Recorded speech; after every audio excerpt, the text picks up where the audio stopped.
Hello, everybody. How are you all doing? Wherever you are in the world, I hope you're well and that you're well, that you are comfortable, that you have somewhere safe, plenty of food, and hopefully if some of those are out of whack, then I can provide a little bit of light entertainment for you to, I don't know, help you pass the time, help ease the load a little, which is probably about all I can do.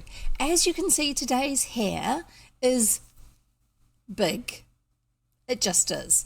It actually looks bigger in real life than it does here on the camera, which is just quite amusing.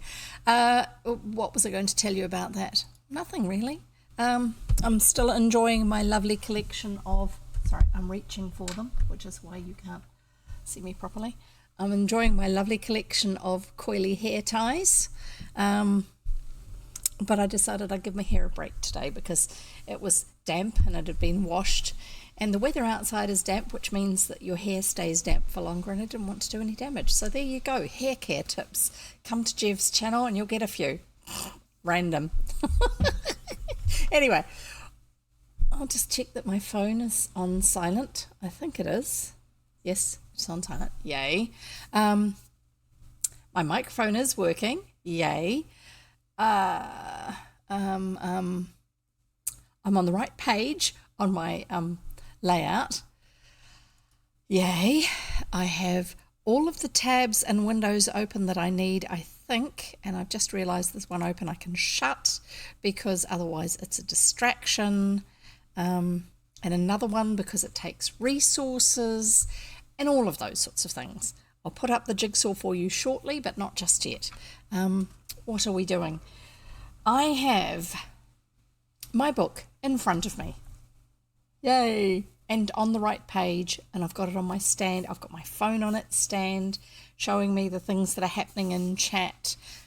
I've talked about the microphone. I know the camera's working because I can see myself in front of me. I think that's it. I really think that's it. Oh, one of the cool things I have got, which you can't see yet, I'll just see if I can show you.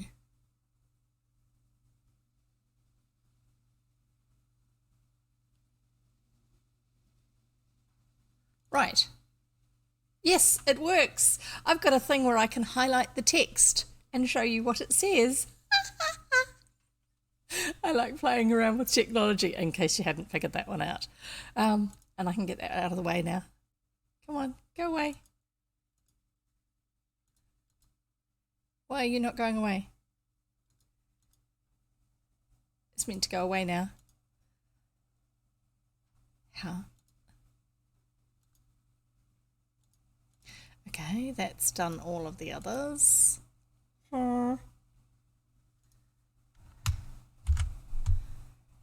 It's meant to disappear. I don't know.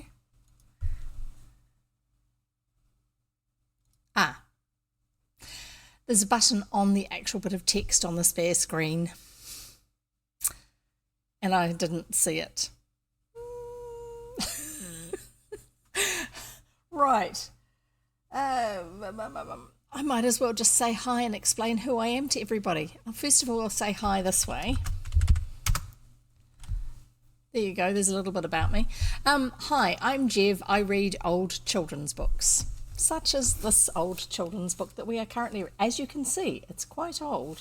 It's water stained on the back, on both covers actually. It's got sellotape on the cover illustration, which has discoloured and curled at the edges. The spine is falling apart. And if you look at it this way, you'll see that yes, indeed, the spine is falling apart. In fact, I can even show you an illustration from the book if I choose. I'll find the right one. See? The illustrations are even falling out. And someone has very kindly tried to help by sellotaping the page back in. And of course, the glue part of the sellotape obviously gave up. And so now it just floats around if I don't watch what I'm doing with the book.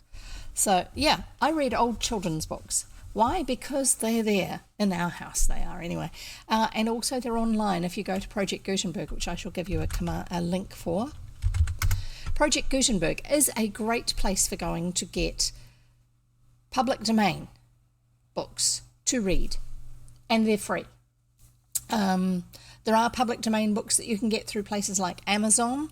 Some of them are listed as free, but then there are other ones where people have done some edit work, like to adjust the formatting on it, or to make sure that when it was scanned and the words were put in correctly, instead of having some weird spellings and stuff like that. And also they've usually given it a nice pretty cover, and then you pay a very cheap fee, but you pay a fee to be able to buy the book off Amazon, even though the book is public domain. So Project Gutenberg is great because you can get EPUBs, you can get, I think you can get Mobi files still, but I'm not sure. You can get PDFs, you can even get texts, and even view them online. But all the books there are public domain books. According to American public domain law, not all the books are specifically American. A lot of them are from different countries. One of the downsides of it is that places like New Zealand, which have a very small population, relatively speaking, some of our books which are public domain books, technically they are no longer within copyright, and public domain means that that copyright law no longer applies to them. For various reasons. Each country has a different set of rules. Some of them share the same rules and some of them have made up their own rules. But a very, very, very loose rule of thumb to go by is if the author has been dead for 70 years, then their work is often in public domain, so that you are not required to deal with public those sort of rules. I'm just going to answer a phone call. I'll be back in a moment.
And I'm back. Sorry about that. Just had to take a phone call. That's the thing with being the age I am. Your relatives can be older. Your relatives, your parents are older than you. And so when you get a phone call, you want to take the phone call just in case there's something that's going on that might be need your involvement, that could be a bit scary or dangerous or life-threatening or just health-related. Thankfully it wasn't, so that's okay. Right, where did I get up to? I was telling you about public domain books. That's right, I was introducing myself. And I've already said, hi, I'm Jev. I didn't tell you this, but I live in NZ. There you go, you can go and have a look at a map. Hopefully it's a map that actually has New Zealand on it. There are some maps around that don't, world maps, that don't have New Zealand on. It's peculiar like that. Anyway, so I read public domain books, and I specifically read children's public domain books. Well, children's old books. I have very recently read one which is a recently published book. It was published in 2018, I think, but I had the permission of the publishers to be able to read it in this public setting. And I have the video available on YouTube, but it's not publicly visible, you have to go to it via a link which I can share with you, and they gave me permission to do that too. So if you join my Discord, which I have just given you a link for, if you join my Discord server, which is free by the way, and go to the general chat there after you've agreed to the usage terms and all that sort of stuff, please do introduce yourself. That would be much appreciated because we like to get to know each other. It's a very, very quiet Discord server, but if you then ask in the public chat or in the Matariki channel for the link to the YouTube video, I will give that to you so that you can actually watch that if you haven't already. I don't even know if it's still available on Twitch anymore, but that is available by request through the link. There you go. And otherwise, about my YouTube channel, which I shall give you the link for, my YouTube channel is where I transfer the video recordings from when I've been reading live. I trim them down so it's just this video window here, which if you're watching on YouTube at the moment, that doesn't make sense. But if you're actually watching on Twitch, it does, because outside of this video window here, there is a chat box over there. There's the cover of the book that I'm currently reading up there. There's the title of the book up there, including the name of the author, and a title for what we're doing, which is story time up there, and some nice colory bits and things like that. So I take all of that off before I put the video over onto YouTube, and I also take off that starting soon bit that's at the beginning of the video that takes about 10 minutes, just so that people who want to listen to a book, apart from having to listen to me chatting away about all sorts of things at the beginning, which I do not remove, they will then be able to listen to a video from one of the stories, the section that I have read in that, but I gather them into playlists, so if you start a playlist you can actually follow all the way through a book, except for the Alice in Wonderland ones, where I've got Alice's Adventures in Wonderland and Alice Through the Looking Glass are both in one playlist, because I actually went straight from one book into the next, and rather than split it into two, it was easier just to put them all in one playlist. So there you go, that's YouTube. That's the other way you can find me. Now, if you're looking at this on Twitch, you will find below the video window, probably, I think, you will be on my About page. If you're watching it afterwards, you'll just be on the video chat page or the videos page or something like that. But somewhere there's a thing that says About Me, and you can click on that. And then it shows you a whole lot of information about who I am, what I do, why I do it, some of the equipment that I use for actually being able to read aloud live online. And the reason I've got that there is just to say you don't need to have fancy, expensive gear. You can do it with really basic stuff. In fact, when I started, all I had was my phone. And I used my phone to go live on Twitch. And you can do the same with YouTube too. Because there's a lot of people who think that they have to save up thousands and thousands of dollars and put money into gear that they will never get the full usage out of if they're going to have a tiny little webcam image of themselves over on the side of their game and all this sort of, sorry, I'm hitting the microphone now, over on the side of their game and all this sort of stuff. You don't need a big DSLR camera for that. I've actually got a streaming camera, and the streaming camera I have is a really nice one. It's over $300 worth in New Zealand, but it was a gift. And the one I had before that is the entry level Logitech one, which is the C270, which in the States is very, very cheap. But in New Zealand, it's still almost $100, even though they've been out for, I don't know, it feels like hundreds of years.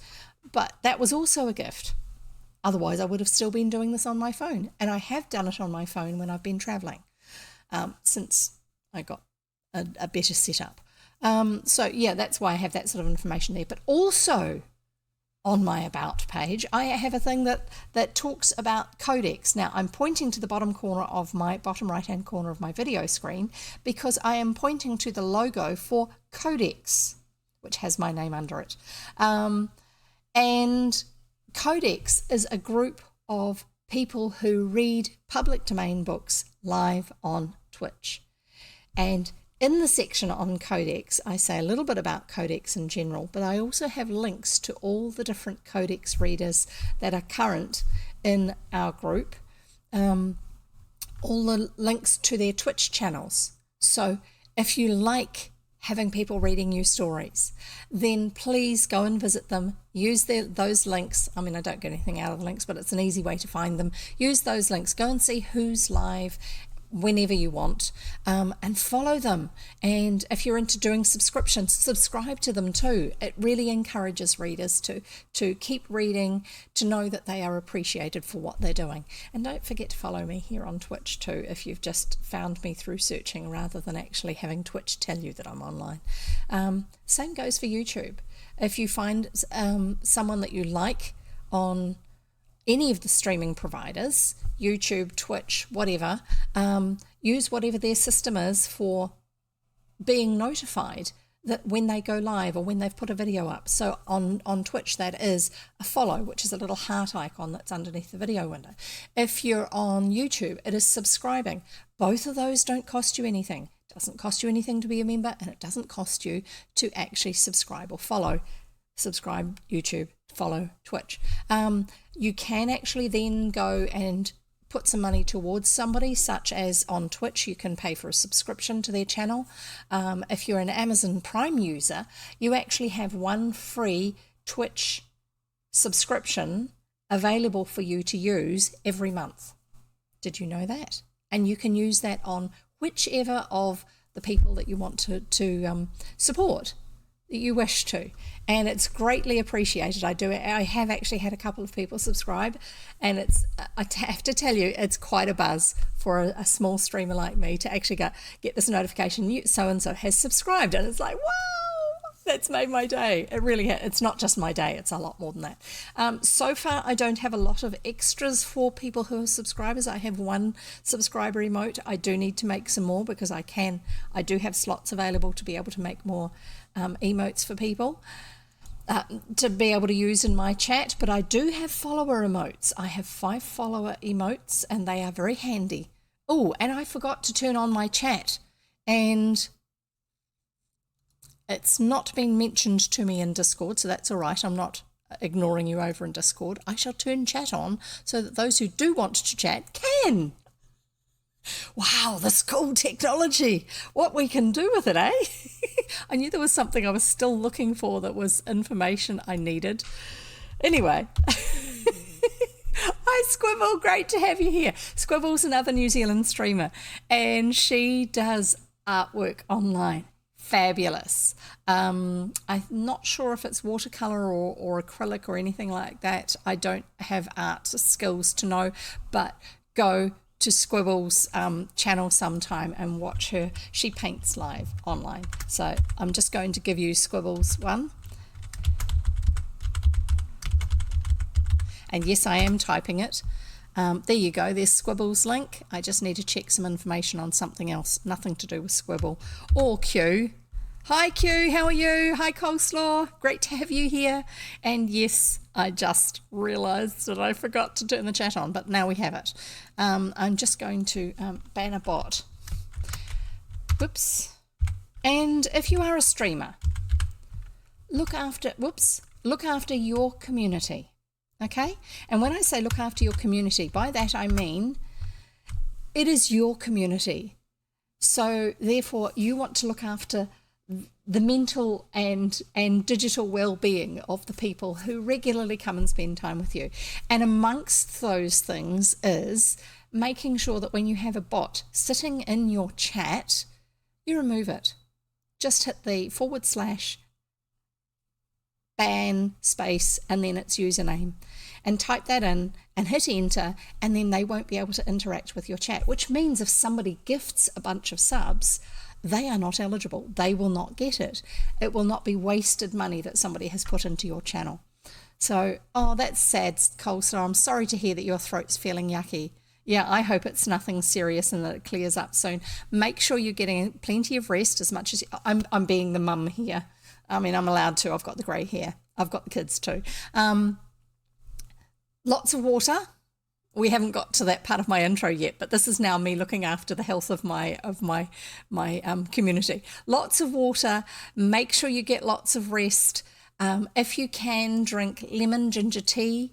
You can use the little tea bags for it. Otherwise, you can actually make it up with lemon juice, grated fresh ginger, all that sort of stuff, and hot water. The heat and those plant components actually help your body to work to fight against bugs and also help with soothing. And if you want to, put a little bit of honey in there, and that helps with soothing it too. And I now need to take off my cardigan because I'm getting too hot. So,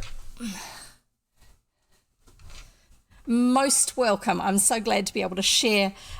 Sorry, I'm just saying thank you to Squibbles. Thanks for the shout out. I love being able to actually share, boast about my community's skills and things like that, and being able to share them with other people who may not have actually come across them before. It's really, really easy to assume that other people know what we know, which is partly why I will often talk about a whole bunch of stuff that seems to be very random, but is kind of to do with the book I'm reading or some other thought that I'm sharing with you. It's because I have learned over many, many, many years of life, hence grey hair, cue the grey hair thing again. Maybe I should do some command for grey hair. I reference it often enough. I haven't got that far yet.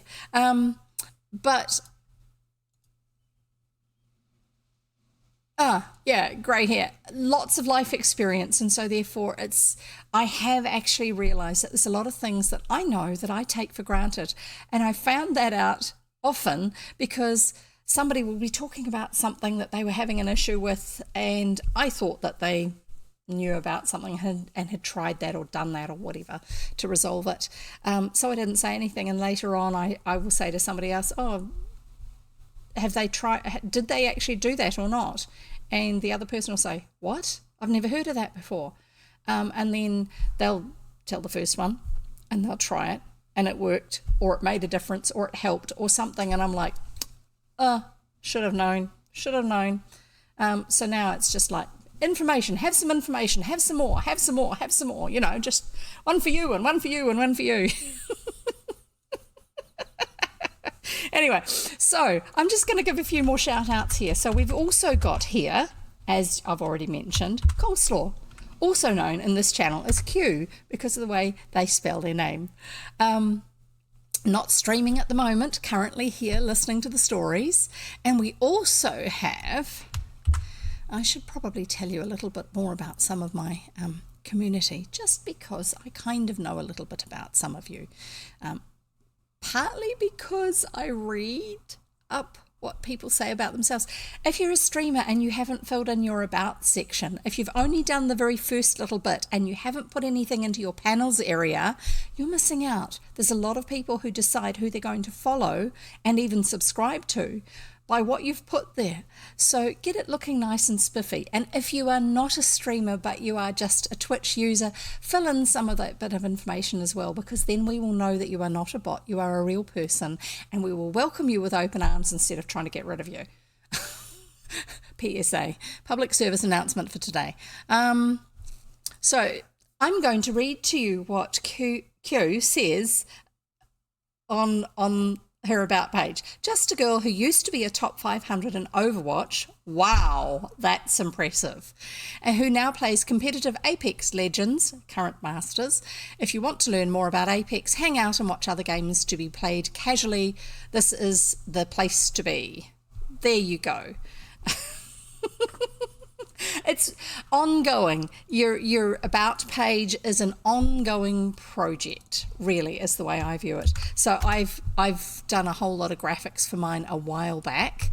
I am no good at drawing things with my computer, but I can look at a photo and adjust some of the pictures and chuck bits and pieces together and all that sort of stuff. So that's what I've done with mine. And I'm going to also give you, I know that some of you are already here listening to me talking about yourselves. It's a bit like standing there while they're all singing happy birthday to you and you feel embarrassed, and do I sing or do I just hum along or do I leave the room or whatever? But just accept it. And so there's also Jonathan. Jonathan is writing a game. He also does play other games as well. He's working on filling in information by reading Tudor documents.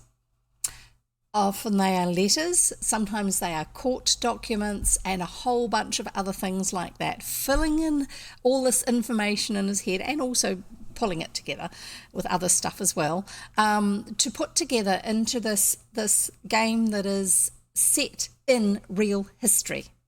And I think that's wonderful. But he plays other stuff as well. Oh, and that's the other thing about the Codex readers. I was going to tell you some more about Codex, wasn't I? So Codex is this group of public domain readers. We read books that are no longer in copyright. And I need to give you, I don't think I did. This is Codex's Discord server. Discord is another one of those free services.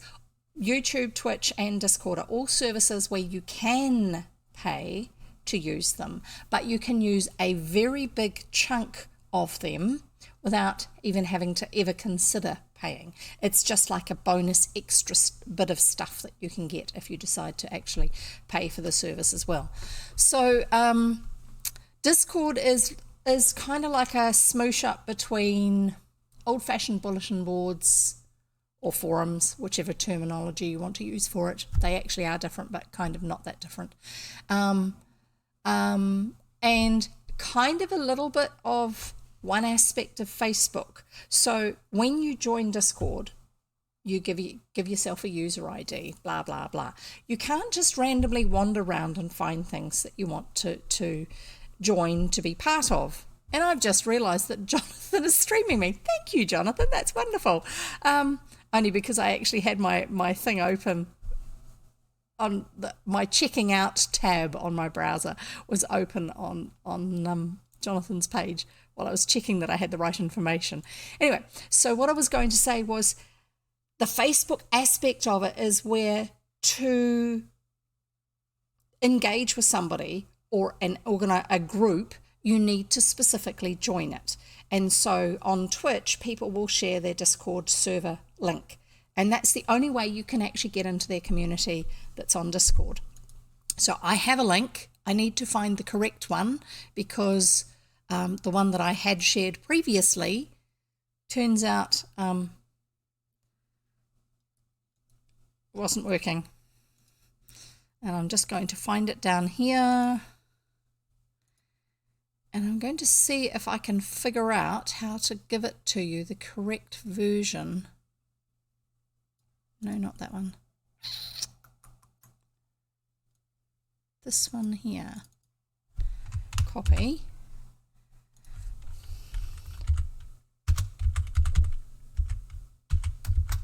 I'm going to put this in. I'm actually typing it in because I am going to see if just the little code bit that I've copied is all I needed to update it, or if I had to create a new link. So if one of you, please, can click on that and see if it actually takes you across to the Discord server, that would be much appreciated. And anyway, so Codex has a Discord server, which is great because the Discord server isn't just for readers, it's actually also about people who like listening to people read books.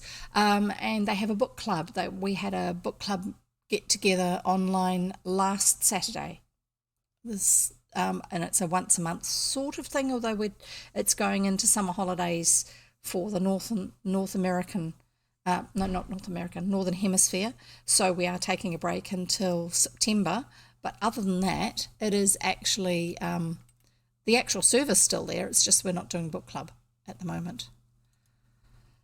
So, Codex. Yeah, I've told you about the links to the other Codex readers, which are down below, and give them a follow as well as the other people I've given you a shout out for in the chat. Support one another. Be community. Look after each other. Yeah, so back to the bots. I'm all over the place today. Back to the bots. yeah, look after your community, because what happens is some of the bots actually steal people's information, and it is a known, actual, real thing. This is not rumour. Just like on Discord, if you get sent a private message where somebody who apparently is a friend of yours, a connection of yours, is saying, have a look at these and see if it's really true or not, because, there's all sorts of stuff going around that you've been doing something illegal, don't click on the link. It is a known hack that's going around at the moment, and I do have several people who've checked that one to see if it's real, and it is real. So don't click on links that you don't know where it's going to. The Discord one is correct, I think. It is okay to use that one. My one should be.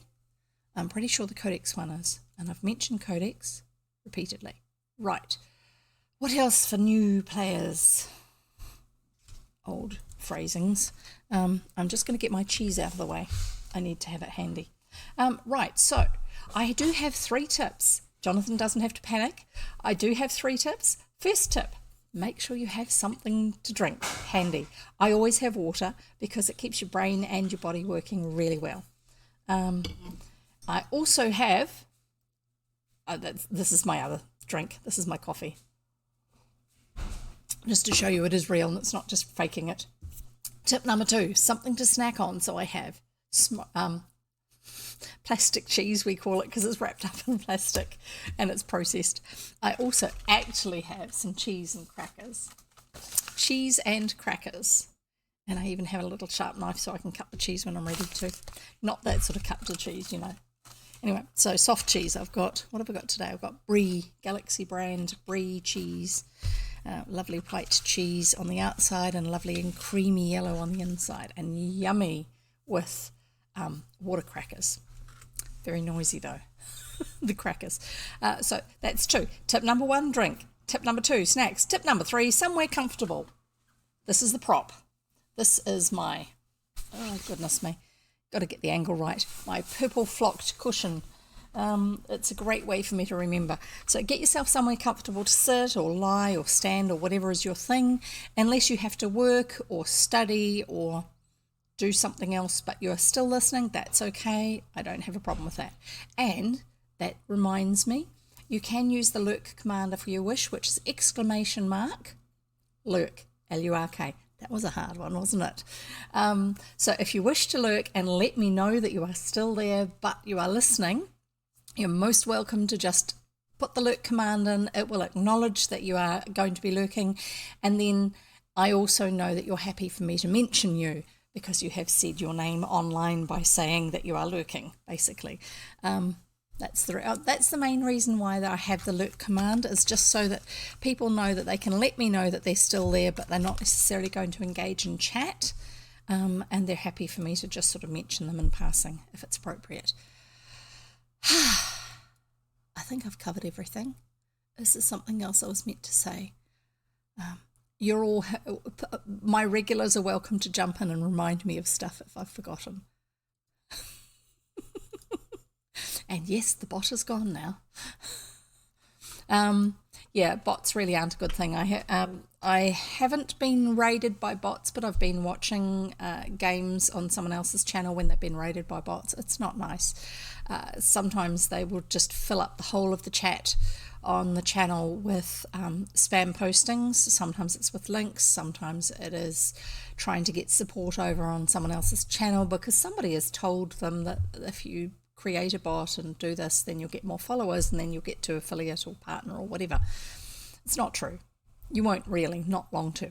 And then some of the bots are there just to steal information. The ones that usually aren't active in chat but are there, they're gathering information, so we get rid of them. And there's no point in somebody donating subs to fellow viewers if the people who actually receive it are not actual people, they're just bots. And no, bots do not count towards your viewership numbers if you are trying to get to affiliate or partner. So there you go. There are ways of checking. One is checking on the Twitch Insights website, which I will actually give you the link for. it's twitchinsights.net/bots, and you type the name into there, and if it shows as being in a number of channels, then that means it's likely to be just a bit of computer programming. It's not actually a real person. So I'm looking at the one that I banned before, and it is currently in 65,559 channels. Is that a real person? I don't think so. But technically, excuse me, it is eligible to receive subs. When someone gifts subs, it's just as eligible as any real user. And that's a waste of somebody else's hard-earned money. I don't think that's a nice idea. Anyway, so that's one of the reasons I removed them, plus the fact that they save people's information and a whole lot of things. Yes, you would need a hang of a lot of eyeballs. And the fact is, yes, Twitch does allow you to watch several channels at once, so you can be supportive of several different people where you have different tabs open on your browser. But once you get up to a certain level of how many channels you are watching, all of your watching does not count once you're over that number. So it was 12. If you have 12 tabs open, each one on a different channel, and you went up to 13, none of those 13 counted as a viewer. So if I have currently 5 viewers and one of those viewers is watching 13 people, this is if the numbers are still the same. If one of those viewers is watching 13 people, even though to me it's showing me 5 viewers, Twitch is actually only going to count 4 of those 5, because the one that's over the threshold will not be counted in their system. So it doesn't gain you anything to leave them there. So anyway, look after your community. And there endeth my talk to the other streamers. Right. Most of you are already aware of that sort of thing and you're acting on it, which is great. But I don't assume that everybody who watches my videos, not just the live stream, actually knows all those things. And I do. I have as many views. I have more views after the act than I do while I'm live, which is quite funny because Twitch is a place where people go to watch something live, and yet I get more people watching my story reading on Twitch after I've finished than when I'm actually live, which, I mean, I don't get anything off that. It would be nice if they were watching when I'm live, but that's okay. If that's the time of day that they can make it, because I stream at the time that works for me here in New Zealand, then that's fine, because it's more about me being able to share the books with you and you being able to enjoy listening. Even if it's a bit more fun when you're actually there live, because you can interact. Right, so I'm about to start reading, and what I am going to do at the moment is, actually, I'll just show you. So this does work. Hang on. Yes, there it is. If I do this, see? You'd need a lot of eyeballs for 650,000 channels. Yes, you would. Absolutely. I'm just playing with the technology now. I'm now going to show you my jigsaw. Just before I start my jigsaw, I'm just going to put up the jigsaw puzzle so that those who want to play it can, before I actually start. Before I start, I was going to say something. I've got a command for it. And yes, it's got the right invite, I think. Tell me if that works if you are a jigsaw puzzle player, and if it doesn't work, I will re-establish it. Anyway, it's not my jigsaw puzzle, it's somebody else's, but you can play it. I'm looking for something. What am I looking for? So I've got my plastic cheese, I've got my other cheese, I've got my water, I've got my coffee, I've got my comfortable seat. I'm probably going to flick my hair around a lot today just because it's tickling the side of my face, and wiggle my finger in my ear because it gets itchy from time to time. Sorry about that. Try not to cough too much. We are up to Little Deer, which is the next chapter in The Dream Girl's Garden by Edith Howes. And man, I talked a lot today, didn't I? Sorry about that. This is the book. This is the cover of it. The Dream Girl's Garden by Edith Howes. This is written by a New Zealand author. and it was published in the 1920s, and it is technically a book that is now in the public domain, so that's why I'm able to read it to you. And I was going to say earlier on, when I was talking about Project Gutenberg and public domain, one of the problems with being in New Zealand is that because it has a small population, relatively speaking, we don't have a lot of money going into doing things other than what is essential. And wonderful squabble that you are lurking while you're doing some drawing. Fabulous. Good to know. So, public domain, New Zealand, small population base. We don't put a lot of money into a lot of things to do with extras, I suppose you'd call it. So the arts don't have a huge bit of funding going into it and things like that.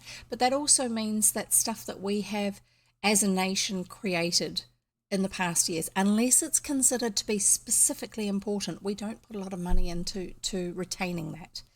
And the assumption is that the physical copies of a lot of these books are held at places like Auckland Public Library's Central Library in the Sir George Grey collection. That's a special collection of books that was originally, the first books of the collection were donated by an early governor of New Zealand, Sir George Grey, and that became the starting point of the Auckland libraries because he donated these books from his own private collection. And amongst them are medieval manuscripts, books that he wrote, such as Maori Fairy Tales, I think it's called, I'm not sure, where he actually spent time with Maori people, hearing of the legends, the myths, the fairy stories and all that sort of stuff, and writing them down and then putting them together as a book to publish. He also spent quite a bit of time learning Maori, from what I understand as well. So he had a lot of respect for the people who already lived in the country before the Europeans came, more than people realise. Anyway, so he donated a whole lot of books, but this has become the core of the special collections where they save old things that they consider to be worth holding on to, but they are physical copies of these items. So books like this one here actually are books that are held as a physical copy at Auckland Central Library. There are other libraries within New Zealand who also have copies, but they have not been digitised because the library doesn't have a lot of funding for putting things from physical copy to digital copy. So I am going to see one day, maybe, hopefully, if I can go down to the Auckland Library, visit the special collection and request to see the book and take photos of it.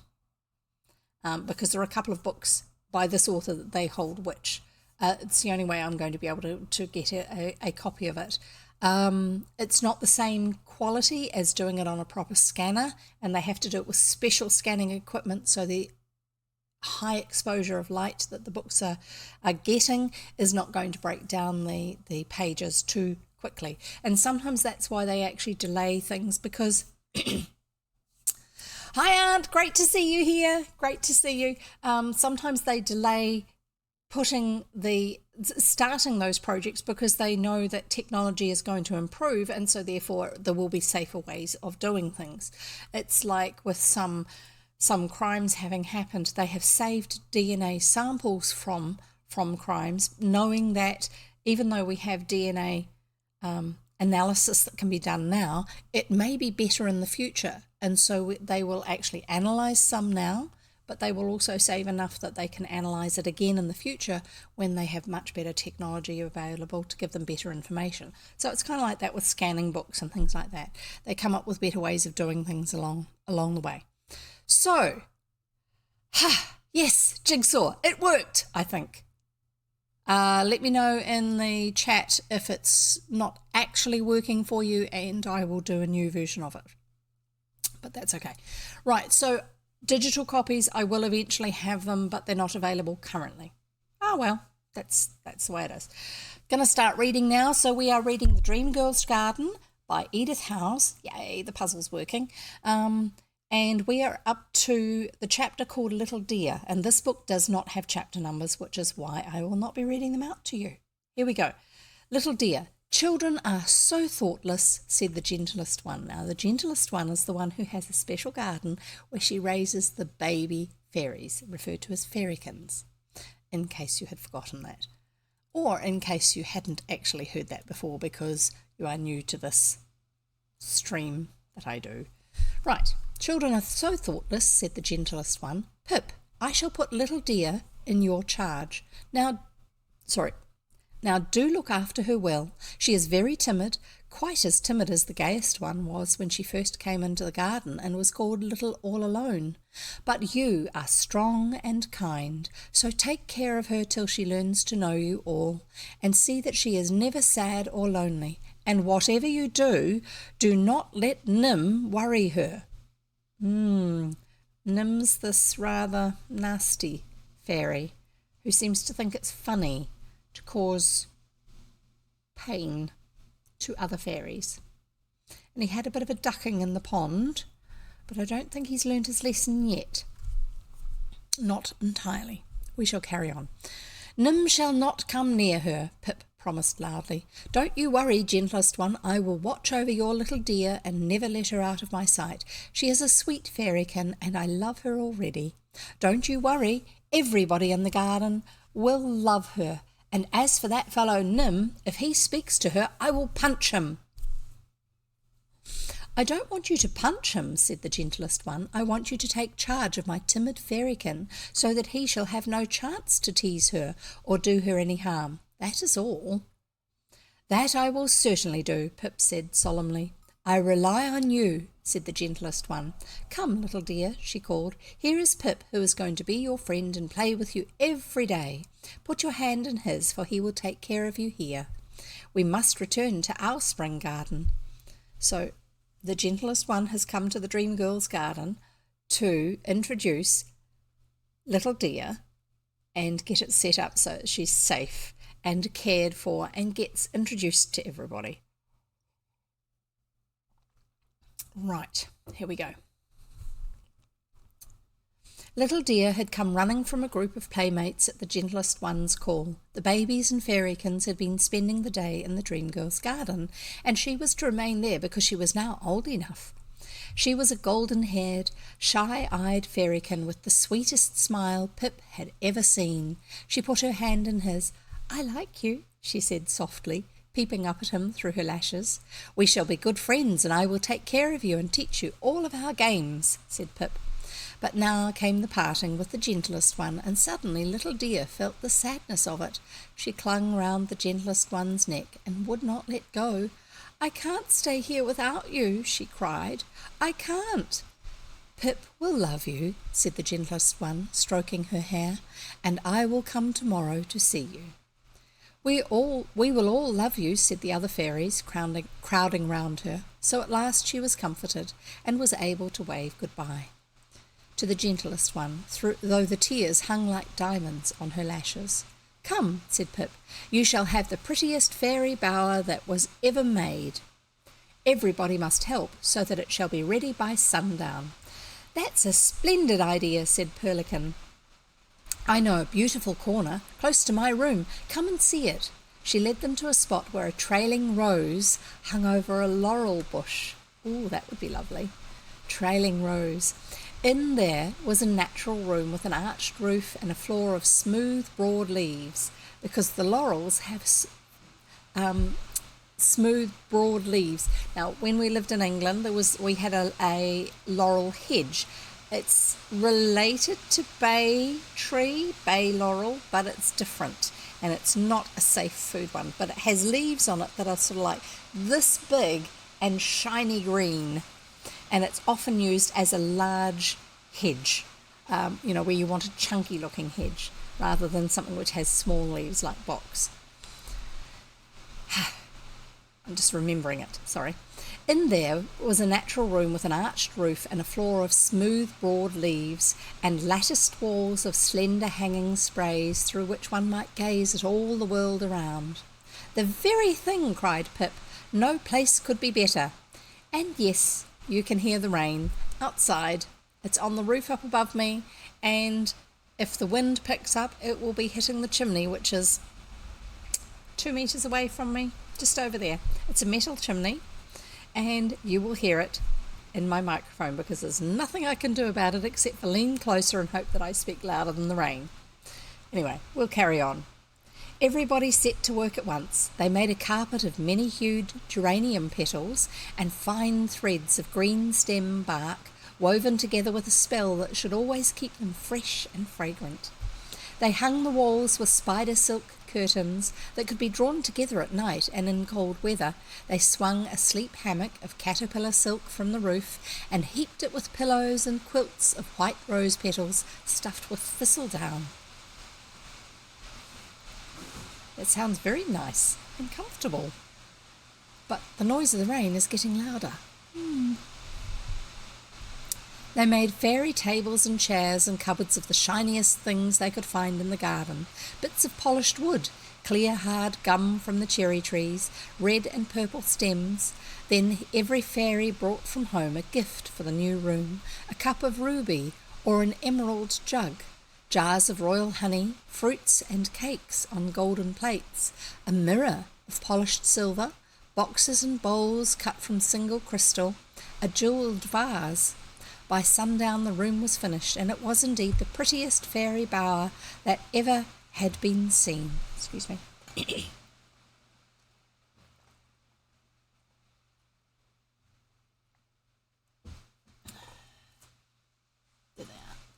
Just looking for my throat lozenges in case I need them, because I think I might. Good night, little dear. Sleep sweetly till the morning, the fairies said, lovingly as they kissed her and passed out of the room. Pearlican tucked her in her swinging bed. Sorry, noisy, extra noisy. Right, that's those, and out of the way. Pearlican tucked her in her swinging bed. I am next door, so you need not be lonely, she said. Good night, little dear. So happily began the new fairy's life in the Dream Girl's garden. By night she slept. I was about to tap the edge of the page and wonder why it didn't turn. I've done that before. Have you? With a non-digital book? By night she slept sweetly in her downy nest, rocked by rose-scented winds. By day Pip taught her the garden games, and the other fairies played with her and loved her, and the gentlest one came flying on swift, brief visits to see that all was well with her. And for a time all was well with her. But children are thoughtless, and there came days when Pip would be so engrossed in something new that he would forget little dear for hours. That did not matter so long as the other fairies were with her, but sometimes they were engrossed too, and she was left to herself. And Nim was in the garden. Sorry, I'm just cutting myself some cheese while I read. Nim was in the garden. Yes, because he hasn't been banished. He's just had a ducking in the pond. Oh dear. I'm a little bit concerned, which I think we're supposed to be. We're supposed to anticipate some things in the story a little bit. A lot of stories are like that. They leave it for you, the reader, to actually realise what's going on without it necessarily being spelled out in the story itself, because the anticipation is part of the story. There you go. Cheese is cut. Now to get the crackers. And I'm doing this just because I'm not quite sure how long each of the chapters are. That's just the way life is. I don't read ahead. They're not what... Sorry, very noisy, yes. These are not what I would call cold reads, but they're cool reads. A cold read is where you read a book or read a story or read a document or something out loud for others to hear where you have not read it before at all. So you don't know what's coming up, and it's as much a surprise for you as for the people who are listening. I don't do cold reads generally, but the stories I read are ones that I have read before, but usually when I was in my teens, maybe a child, whatever, and it's often been a very long time since I've read them, so I might have general impressions. Some aspects might be very clear in my mind, but the overall detail of the story is not something I really have strongly clear. I don't read it through before I then read it to you so that I've got everything sorted out. It's not like I'm doing an audio book where I need to have everything with the right enunciation, the right rhythm to the sentence, the right understanding of what something is referring to, so that you actually get the sense that you understand from the words comes through in the way that you read it, and things like that. But my brain, I'm ADHD as well as autistic, and so what happens is if I've read something too recently, my brain gets bored with it and shoots off and does other things. And you know how ridiculous it is when I will get halfway through a sentence as I'm reading it to you and get lost in the sentence and I can't find it where I got up to. And that's with the story still being fresh and interesting because I haven't read it for so long. That is a lot worse when it's something I've read very recently and I'm having to read it again. So that's why I don't do it. If you don't have a problem with that, yes, read it through beforehand before you read it in a public context, and I'm saying this for Jonathan. But if you are like me, where your brain just will decide I've already done this before, so let's go and think about something else while you're trying to put the words together, may not be quite such a good idea. It's up to you, though, how you do it. But that's why I don't read through before I actually read to you. It's why I will sometimes spend time finding pictures of flowers because, here we have a particular sort of flower that none of us know what it is, or I know and I think it's a gorgeous flower and I want to share it with you. So that's why I will do that on the spot instead of beforehand prepping those pictures, is because I haven't read through to see that this is coming. Whereas with the illustrations in a book, I usually know they're going to be happening. Good idea, Jonathan. See which works best for you. See how much how your brain works in terms of if it decides that, I'm too bored with this, I'm going to think about something else, and then it just leaves you in the lurch and you get lost in the page even more than you otherwise would. But yours might not do that. That would be great if it doesn't do that for you. I'm just checking. I can hear a humming and I was hoping it wasn't my phone, but no, it wasn't. So that's all right. You're most welcome. If it's any use to you, hope it does. If even if it's just thinking about something from a different angle, sometimes that's all you need, is just to figure something out. I was in a Zoom meeting earlier on today and we were talking about cooking. And yes, this has nothing to do with the story we're reading today, but my brain has said it's important or interesting to share with you. And so, as I've said earlier on about why I get off on these rabbit trails and random as bits of information on the side, my brain has decided that something is interesting, and so therefore it will supply that information to my mouth so I can tell you, and that will be the biggest thing that I can see at the time in my head. So we were talking about cooking, and so I was just sharing randomly about various things that help me, and somebody else was saying, I never thought of doing it like that before, and that reinforces just what I was saying in the intro. I'm kind of still learning it, but I have already learned it as well, that often we forget how much we already know about something and that other people don't know those things, and so therefore it can be useful to share that. And so that's why I will quite happily tell everybody all this sort of stuff here, and why you'll get some of that information a second or a third or a fourth or however many times. We haven't yet got a counter set up for some of those, like getting lost on the page. Maybe we need to do a getting lost on the page counter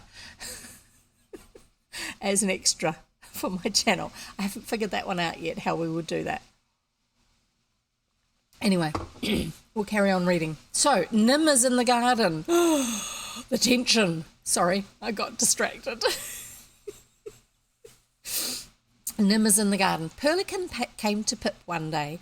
"Where is little dear?" she asked. He looked up, startled. "Isn't she about?" "I thought she was with you," he answered. "She's not with any of us, and nobody has seen her for some time," she said severely. "Pip, you promised the gentlest one to watch over her, and you are not keeping your promise. Where is Nim?" "He is not among us either." At that, Pip looked more startled than ever. He bounded away. "It will be all right," he said loudly as he went. "I shall find her at once. It will be quite all right." But Perlican knew that in his heart he was afraid that things were not all right. He searched the garden for little dear. At last he found her in the barberry hedge. I found a picture for this. At last he found her in the barberry hedge, sitting fair and still beside the crimson-tinted leaves and ripening berries. And I'm going to pause for a moment because I have a picture for this. It's not the one I had ready for you, but I did find a picture for this to share with you. Just need to find the right place.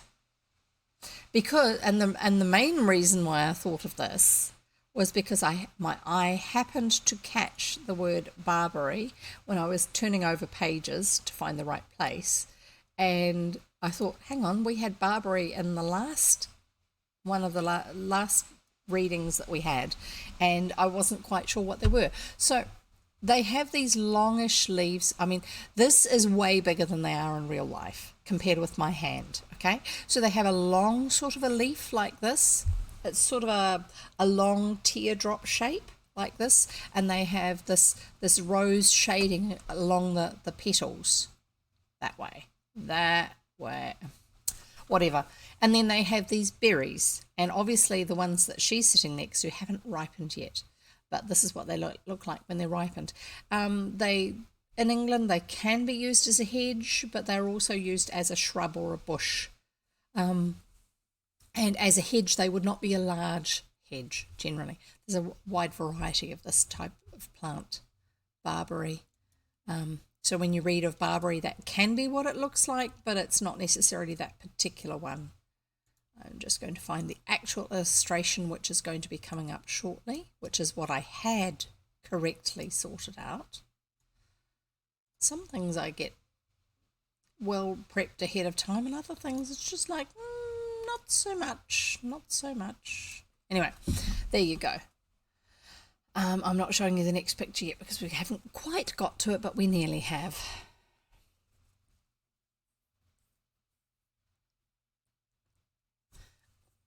I think we have actually. I'll read the words. He searched the garden for little dear. At last he found her in the barberry hedge, sitting fair and still beside the crimson-tinted leaves. See? The crimson-tinted leaves and ripening berries. That's all these things here. And there she is. Before her, on a slender curving bough, sat the handsome, evil Nym. I think that's this one here. So this is probably Pip. There is little dear, and this will be Nym. Before her on a slender curving bough sat the handsome evil Nym. He was talking eagerly to her, and though her face was turned away in shyness, she was plainly listening and believing. Yep, that's that one there. Pip paused and listened too. That's him there. That's Pip. Come with me, Nym was saying. Pip neglects you, and the other fairies forget you, and nobody loves you as I shall love you. Come with me, far away from the garden. I will take you to a lovely land I know, where summer reigns the whole year round, and where you shall be queen of all the fairies. Everyone shall serve you, and shall bow before you, and shall bring the riches of the earth to you, and you shall never be forgotten or neglected. I myself will be the king, and you shall sit beside me on a throne of diamond. Come, we will start at once. Pip sprang between the two. Never believe a word Nym says, little dear. He lies to you as he lies to everyone else. You mustn't think of leaving the garden. Nym laughed a jeering laugh. Who are you to say must or must not to little dear? He asked scornfully. I was put in charge of her by the gentlest one. Nym's laugh came again, more jeering than before, and little dear said mournfully, You forgot me and left me lonely, and often I had nobody to play with. Sorry, trying to turn. Yeah, here's another one of these loose pages because the sellotape, the glue on the sellotape lets go like this. See? So the page falls out of the book. Pip flushed with shame. I know, he said. I'm sorry, little dear. It shall never happen again. Come with me now, and I will be better. Little dear shook her head. Nim says I shall be a queen on a diamond throne if I go with him. I would rather go with him. Just remember, she's very young compared with Pip, and so she doesn't have experience of what Nim is like, nor the wisdom to know, this is a little bit too good to be true. Lies, lies, shouted Pip. All Nim's promises are lies. He has no diamond throne. He cannot make you queen. He means to take you away and leave you lost in some dark forest or on some desert island. Oh, Pip, I can't believe you. Why should you be so cruel? Why should he be so cruel? Because his heart is cruel. He loves to hurt. You dare not trust him, little dear. Nim had stood by, smiling disdainfully. Now he took the little fairy's hand. Come, he said, Pip is talking nonsense. Sorry, trying to turn the page. Come and be a queen. And he began to lead her away.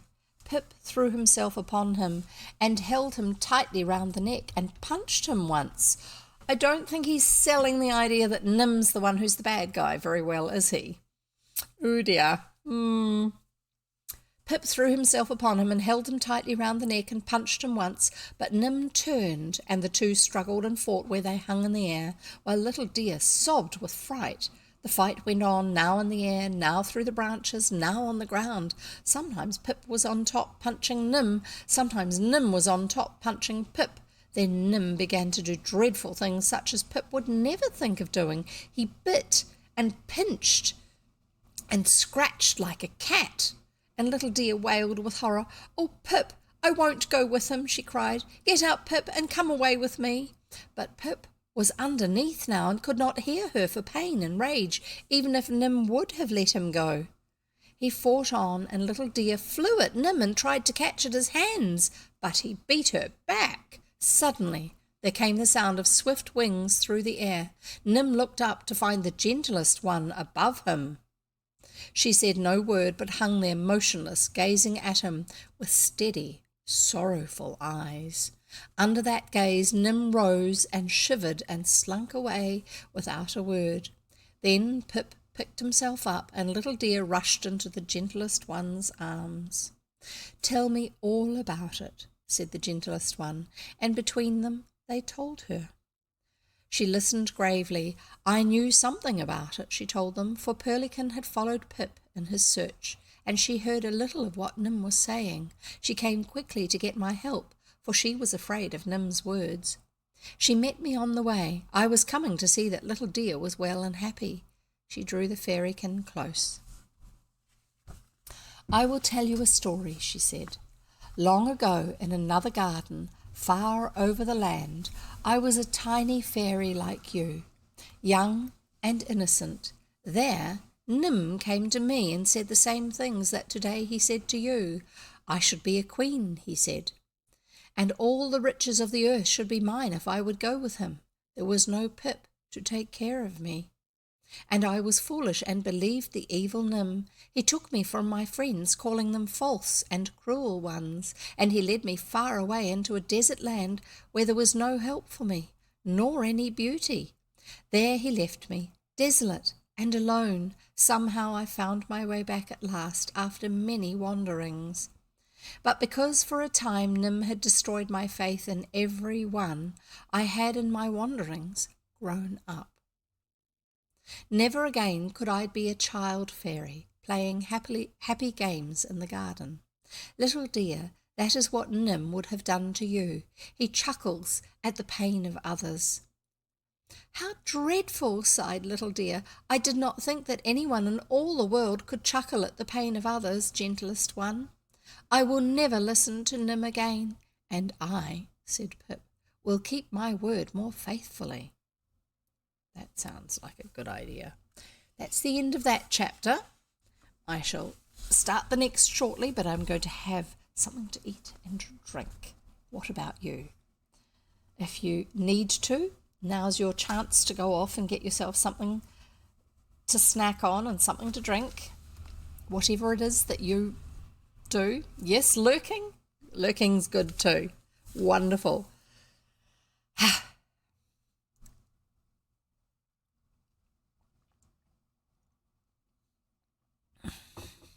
And now it's time to see if my cheese is green or yellow.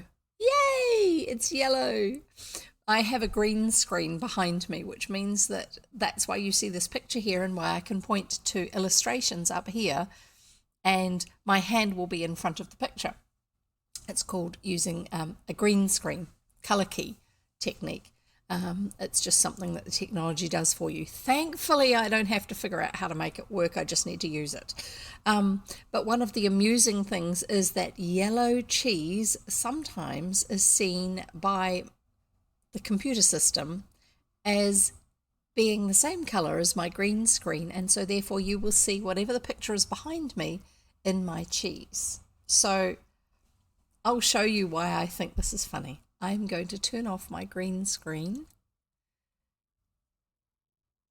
and you will see how ridiculously different the green screen color is to the cheese.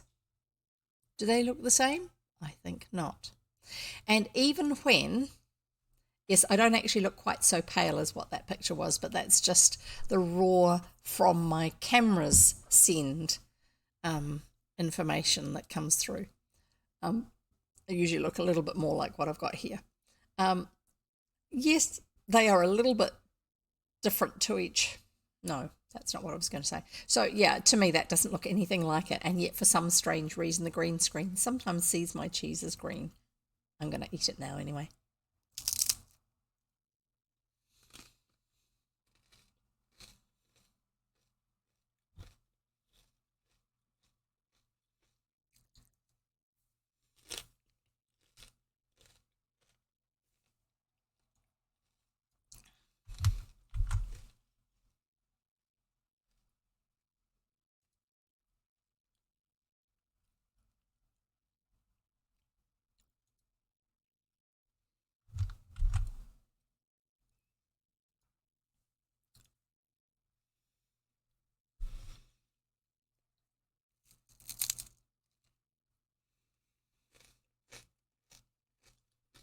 Snack time.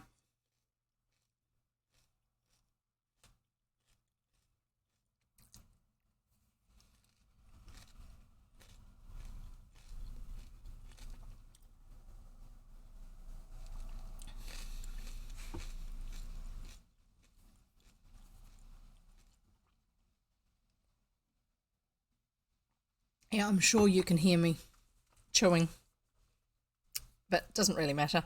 Sorry, yes, my nose is itchy. It's the fluffy hair, I think. Right, here we go. One last rub of the nose, and we should get on to the next chapter. Nim's Punishment is the chapter title. Yay! I like the idea of getting this chap sorted out. I don't even know why he's been allowed to stay around this long. We will find out. I'm sure in this story there'll be something that'll be sorted out. It would be nice if he changed, but I don't know that he's going to. So we'll see. I'm Jev. I'm reading The Dream Girl's Garden by Edith Howes, a New Zealand author from the beginning of the 19th century, the 20th century, sorry. End of the 19th century, early 20th century she was writing. And we are reading that, yes, I think so. Squibble, I entirely agree. Opinion, Nim is a, and I'm not going to say the word because this is a family-friendly channel. And thank you for writing it that way. Well done. So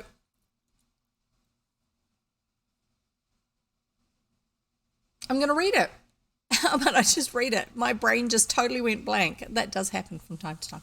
Anyway, so Nim's Punishment. From his burrow in the ground, a shiny brown grub crawled up an oak tree into the garden.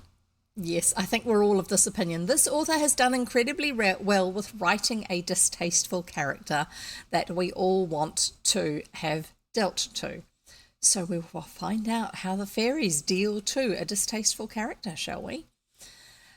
A brown grub crawled up an oak tree in the garden. Halfway, he dug his sharp little claws into the bark, pushed and stretched till he split his skin down the middle of his back, then pulled himself out, a splendid bronze-green cicada with glittering, transparent wings. Wonderful. I don't know if you remember, I didn't talk about it this time, but this author, she was quite revolutionary. She was a teacher for a time, and she was quite revolutionary because she believed that children needed to learn things that were very practical, hands-on as much as possible. The more they could learn things in a practical way, the easier the information stuck, and the better they would be able to apply that information. Oh dear, I have to take a phone call. I will be right back.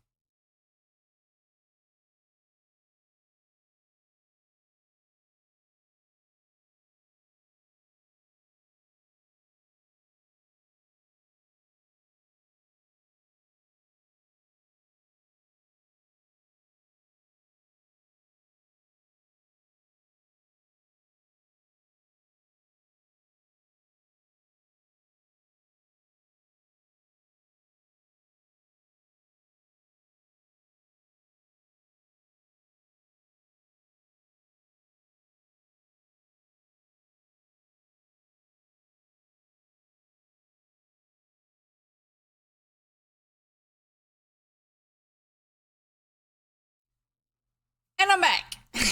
That was good. That was just one of the reallys asking if they needed a COVID test when they basically don't have any symptoms at all. Just anyway, for some reason, I'm the person to ask.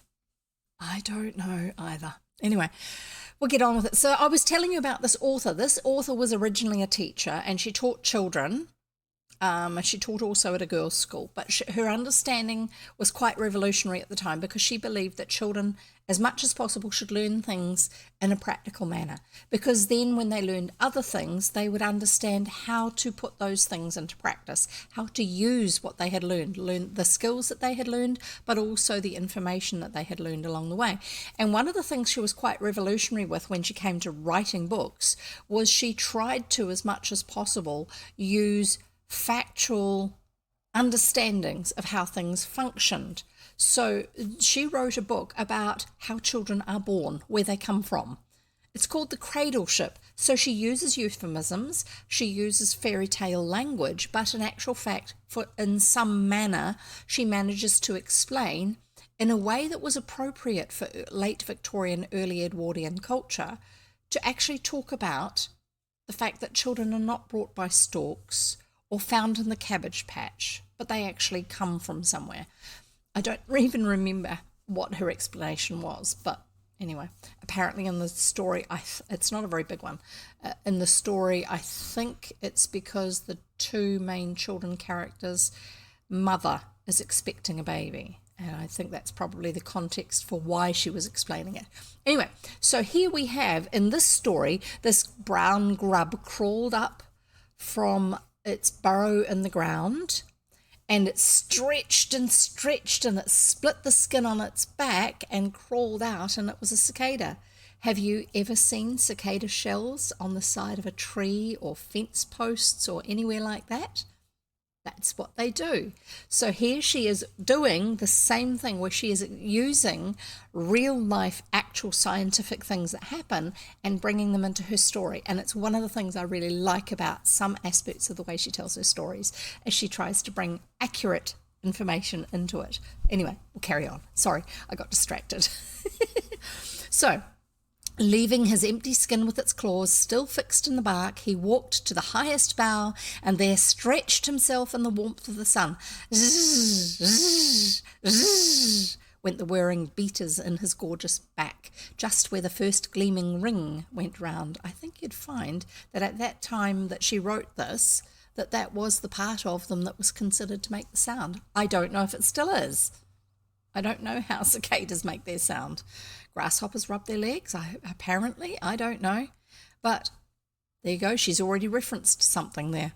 And then he jerked his body and clicked sharply with a sound as of tapping wood.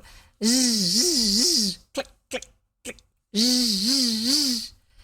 I cannot make a sound like a cicada, so I'm just pretending based on the way the letters are written on the page. That's okay, just ignore it. You know what cicadas sound like. And yes, some people say cicada. I say cicada. I've always said cicada.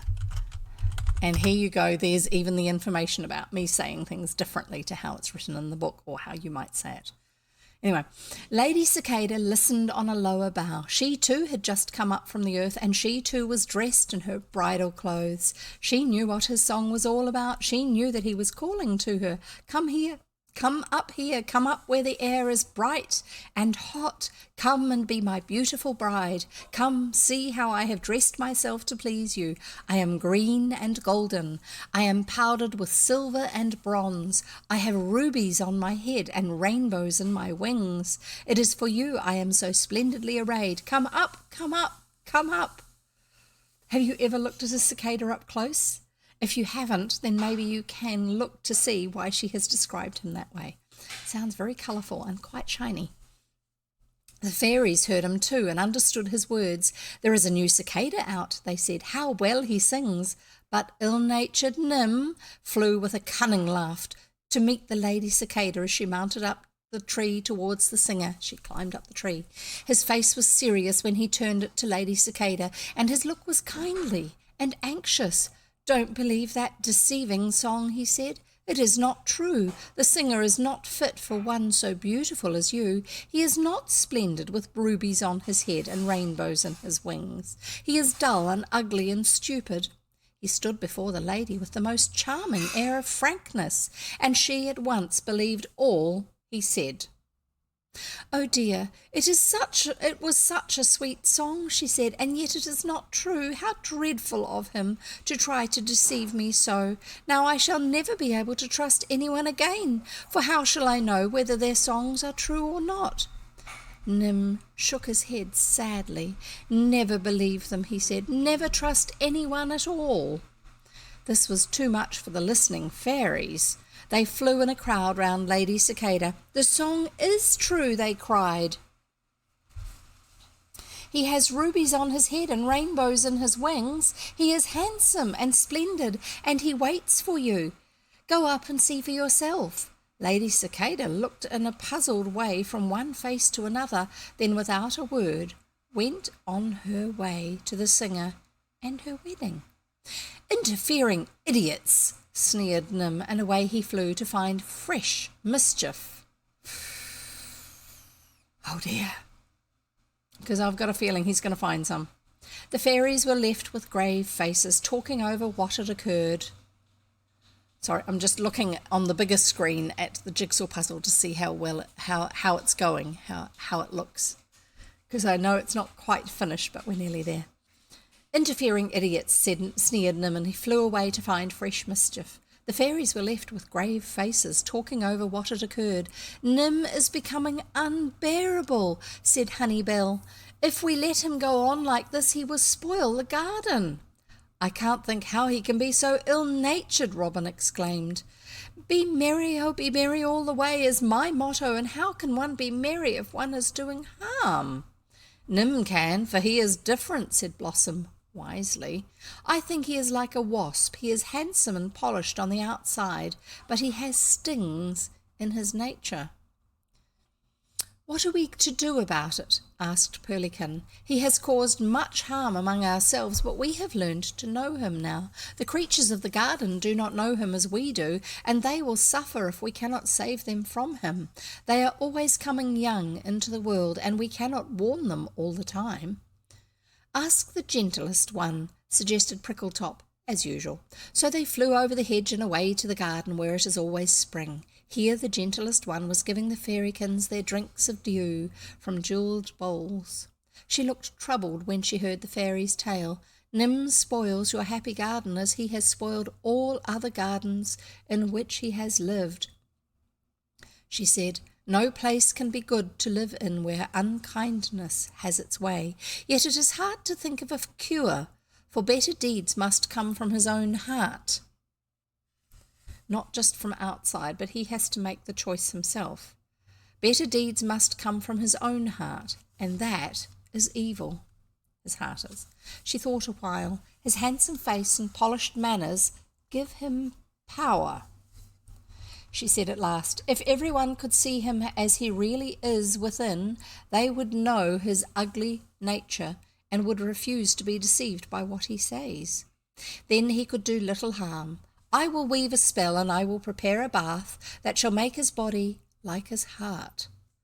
Whatever is in shall show on the outside, and all the world shall see it. Bring him bound tonight, and we will dip him in the bath 3 times, and 3 times say the spell." The fairies flew away well pleased, and the gentlest one prepared the bath. Into a round well of diamonds. Ooh, that's fancy. Brought from the mines of the white gnomes, she dropped clearest morning dew and melted snowflakes from the lilies of the mountains, and raindrops from the noonday showers, and moonbeams and starshine and rays of sun.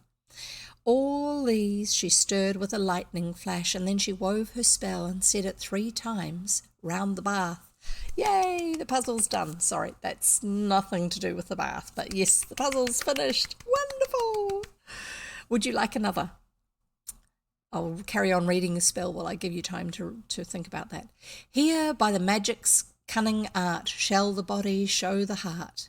In the dream girl's garden, the fairies had caught him and had bound his wings and feet and hands with strand after strand of twisted spider cord. A Zen garden in Japan is what it's called. There you go. Wonderful. In the dream girl's garden, the fairies had caught him and had bound his wings and feet and hands with strand after strand of twisted spider cord.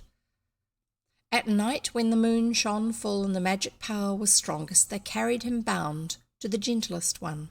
Now, I'm going to put the jigsaw puzzle up, but I'm going to give it less pieces this time because I am not going to be reading for a particularly long time to come. So it'll make it a little easier to do because it won't be as complex.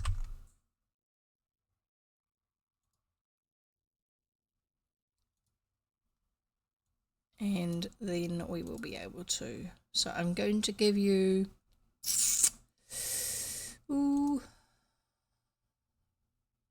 63 pieces. There you go. Black background or dark background and a link so that you can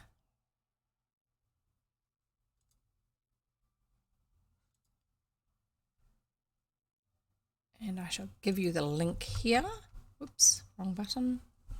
Just making sure I didn't actually put it on caps lock. There you go, there's the link, and I shall put that into Stream Elements. So if you use the jigsaw command, it will also give you that the invitation link to be able to do the puzzle. So it's slightly, the big pieces are bigger, so it won't take quite so long to do. So you should be able to still do it while I am reading, and it won't go on too long afterwards. Right, carrying on. So, in the dream girl's garden, the fairies had caught him and bound his wings and feet and hands with strand after strand of twisted spider cord. At night, when the moon shone full and magic power was strongest, they carried him bound to the gentlest one. "Dip him 3 times in the bath," she commanded, and 3 times they dipped him in the bath, and 3 times they said the spell about him as he lay. "Here by magic's cunning art shall the body show the heart." After the 3rd time they unbound, not the handsome Nim, all youth and shining beauty, but a sharp-jointed, wasp-faced, wasp-bodied little man, old and ugly, with a dart in his bony hand and a quiver of darts slung on his back. That's quite a description. Blossom had been right. He had the heart of a wasp, and stings were in his nature. With shocked and pitying eyes, the fairies carried him back to the garden and set him free. Now began Nim's time of punishment. Nobody wanted to talk to such an ugly little wretch. Nobody would fly about with him or listen to his pretty speeches. He could do small harm now, for even the newest baby creatures fled from his twisted face. Worst of all, he heard the child fairies whispering the story to the fairykins and warning them of the punishment that followed evil deeds. Day after day, month after month, this went on. Oh my goodness. But is he going to learn from it? That's what I want to know. Day after day, month after month, this went on till he could have howled with rage and loneliness. He crept away one evening to the gentlest one and humbled himself at her feet, he who used to be so proud and insolent. You have the power now, he said. Yes, she said serenely. You hurt me once, but in the end my suffering made me strong. Give me back my handsome form, he begged. I cannot live like this. That I will never do while your heart is cruel, she replied. If you change your heart, then I will change your form to match it. Change my heart? How can I change my heart? He cried impatiently. It is as it is made, and I can never change it. It is as you have let it grow, she answered him, and you can change it by good deeds. Good deeds, he mocked. Good deeds, but I don't like good deeds. There is no fun in them. They can never make me laugh and chuckle as I have laughed and chuckled all my life. You have never tried them, so you cannot tell whether they would make you laugh. Turning page. Or not, said the gentlest one. Try them. You will find them greater fun than all your cruel tricks, and as you do them, each will change your heart a little, till its cruelty is gone. Then you may come back to me and again be dipped. If by that time your heart is beautiful, so shall your body be. Miserably he returned to the garden. He would gladly have fled far away, but where would one so ugly and misshaped find friends? So back he went, brooding over his hard fate. To do good deeds, to be gentle and peaceable and kind. How he loathed the thought. Yet if it were the only way to get his old shape back again, well, he would try it. He would go through with it somehow, then away into the wide world he would go to follow his own sweet will and live as he desired, back in his pretty form, I think he means. But he found that the doing of good deeds was not easy. The fairies distrusted him and refused his help. I wonder why not, thinking that he meant to play some evil trick on them. The creatures flew or hopped or ran from his waspish face. It was not until the third day that he found a chance to do his first good deed. A ladybird whose wing had been hurt had fallen into the round pond and would have either drowned or been snapped up by some water creature had not Nim flown to her rescue and pulled her out.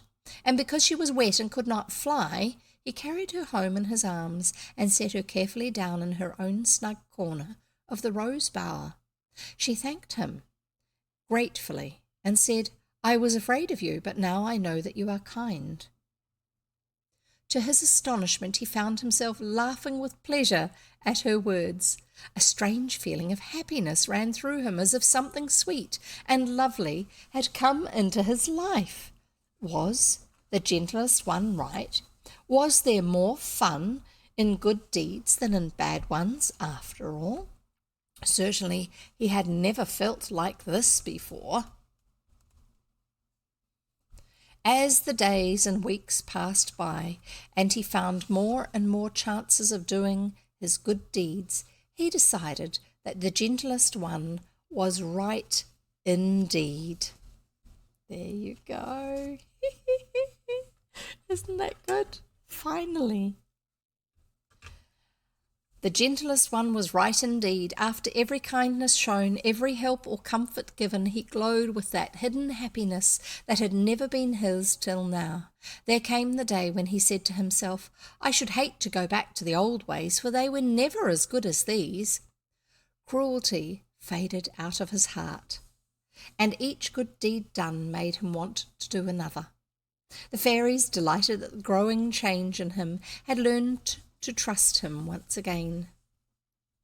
Come to the gentlest one, they said. The magic bath has been prepared.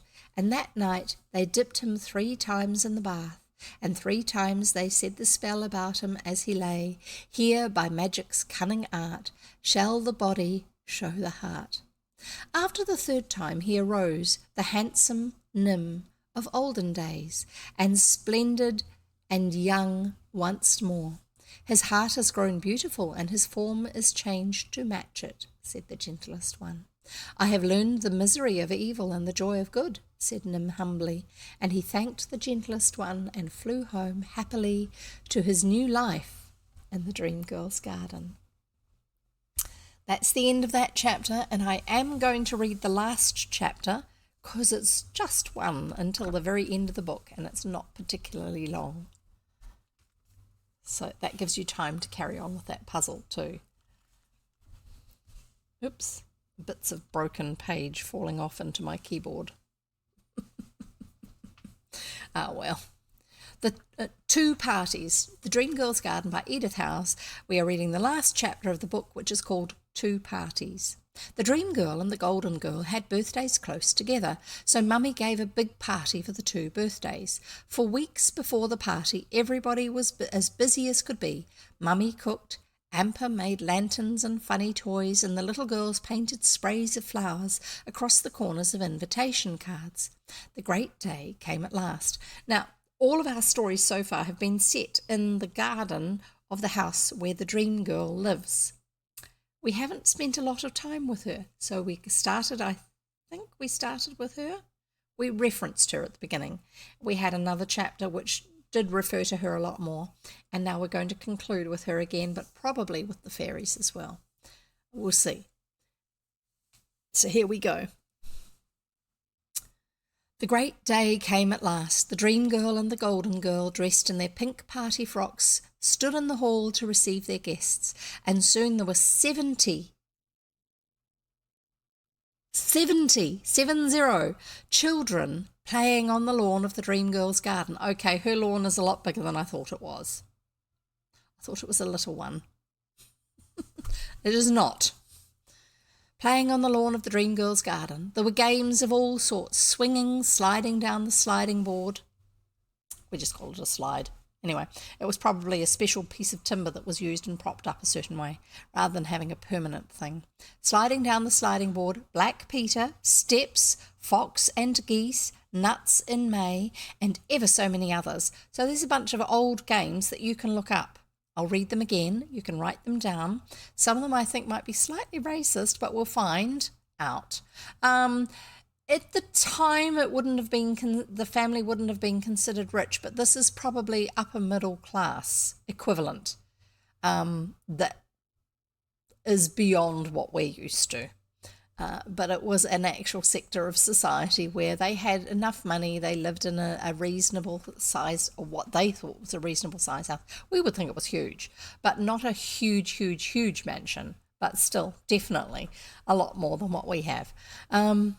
So I'm going to give you this list of games again, and you can look them up and find out about them and put them in the Discord server, our Discord server. Black Peter, steps, fox and geese, nuts in May, and that's it, that are mentioned here. So you can look those up and find out about what sort of games they are.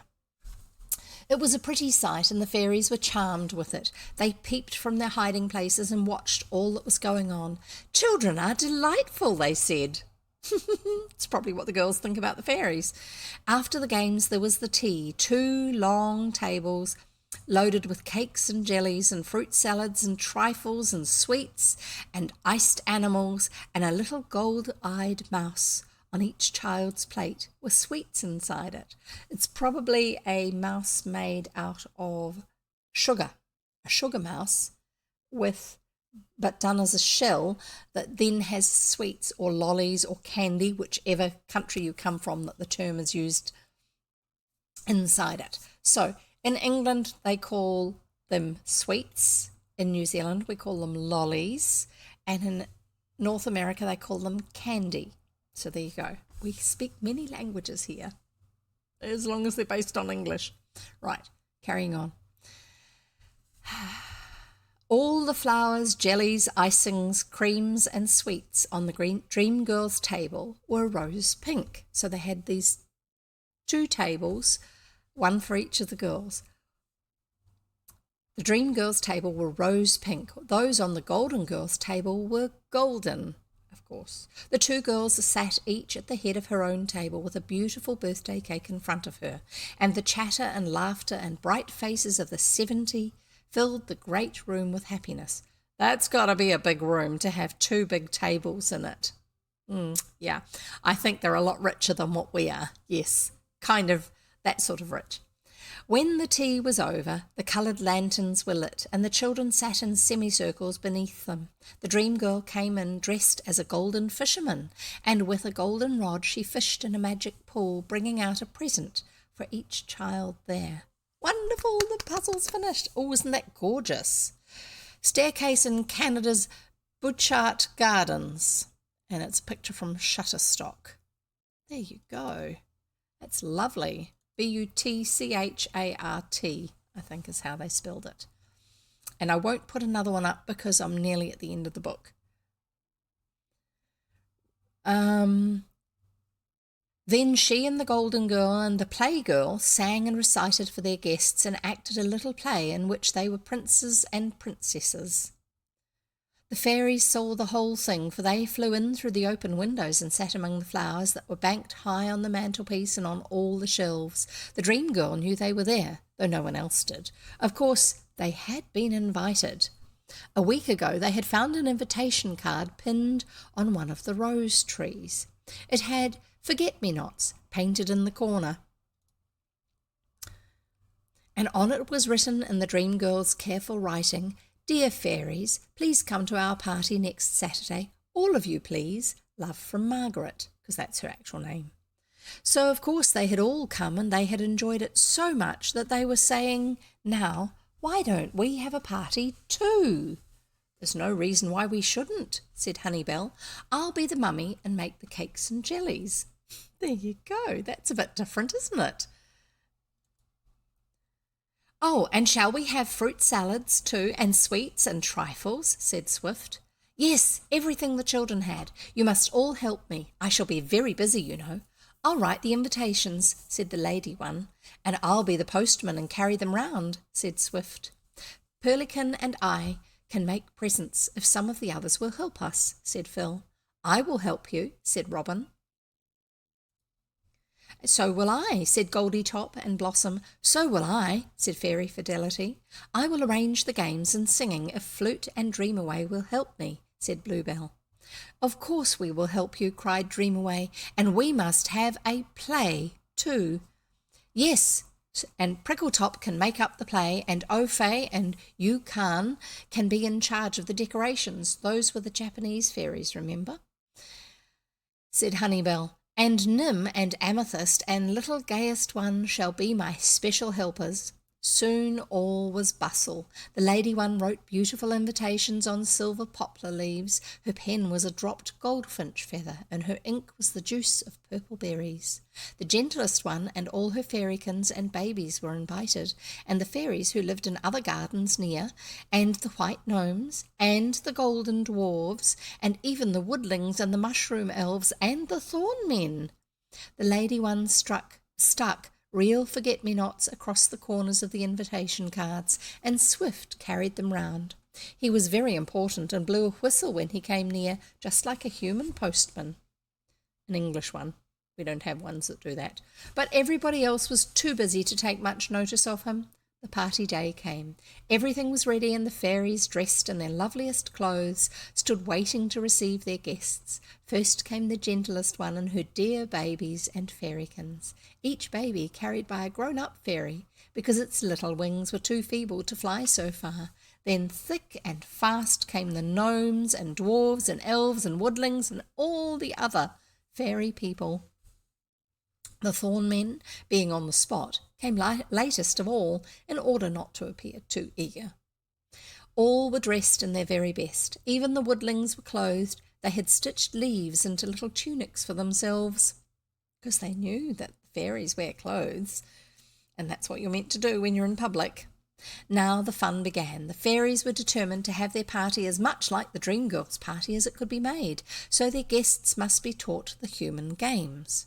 Swinging and sliding and hide and seek they were quite used to, but the other games were new to them. The fairies tried to teach them nuts and may, but the elves would stand on their heads in the middle of things, and the dwarfs couldn't sing in tune, and the gnomes rushed in and pulled each other at the wrong times, and nobody could keep the lines straight. Nuts in May. Here we go gathering nuts in May, nuts in May, nuts in May. Here we go gathering nuts in May. I don't know what comes next, but I don't know what you meant to do either. You can look that one up. But that's what it's connected with. That's why it's talking about singing. In the very middle of it, the dream girl and the golden girl and the play girl came. Of course, they had been invited. And they laughed so much at everybody's funny antics that the fairies shouted with laughter too, and everybody else joined in without knowing why. So that finished that game. Then they tried steps. Flute was he, or it, but the moment he turned his back and began to count, the fairykins, instead of walking from their base, took to their wings and in an instant were all over him. I think that's the one that we used to call stiff candles, where somebody's counting and you try to sneak up on them, and then facing away, and then when they turn around, everyone has to stay still and try not to be seen to be moving. I'm not sure. And in an instant were all over him, pulling his hair and tickling him and squeaking in his ears, and by the time he had driven them back and Dreamaway had explained it all to them again, he found that the gnomes and dwarves were rolling each other in the grass and had forgotten all about the game. Then they tried fox and geese, but the goslings wouldn't stay behind Mother Goose. They skipped about all over the place, so the fox got them without any chase at all. The three girls were sitting in a special bower of honour the fairies had prepared for them. It was roofed with honeysuckle and hung with crimson roses, and the seats were green cushions of scented grasses.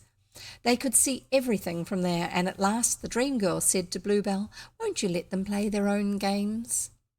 "I think perhaps it would be better," Bluebell replied. So after that they played the pretty fairy games, dancing in rings and jumping higher than their own heads, and swaying on boughs and skipping with grass blades for ropes, and hiding and catching and swinging and sliding and rolling, and now everybody was happy and at ease. Tea time came. The guests filed past the three girls. A green curtain was swung aside, and there behind them was a great flower-bright fairy room. They had only to turn themselves and their cushions round to see it all. Long tables stretched from end to end, decked with flowers and loaded with fairy food. The walls were banked with flowers. Beautiful lanterns of every shape and colour hung from the festooned roof, and birds cunningly hidden among the blossoms began to sing as soon as the guests came in. The tables sparkled with the crystal and silver and gold of the dishes, and the food was delicious. Honeybell had worked as hard and as cleverly as Mummy. She had made cakes of fairy flour and nectar, with sweet berries for the currants and raisins, and many-coloured icings of pollen and honeydew. She had made jellies from cherry gum, flavoured with the juices of fruits, sweets from crystallized honey and minced rose petals, salads from the raspberries and gooseberries and currants of the garden, delicious biscuits of honey and chopped violets, and hundreds of iced animals. There were sandwiches too, made of fairy bread with crushed nasturtium seeds between. Remind me to tell you about fairy bread. The gnomes and dwarves were especially fond of these, and there were drinks of cool fruit juices in ruby cups, and on each guest's plate stood a little gold-eyed mouse made from a hazelnut and filled with sweets.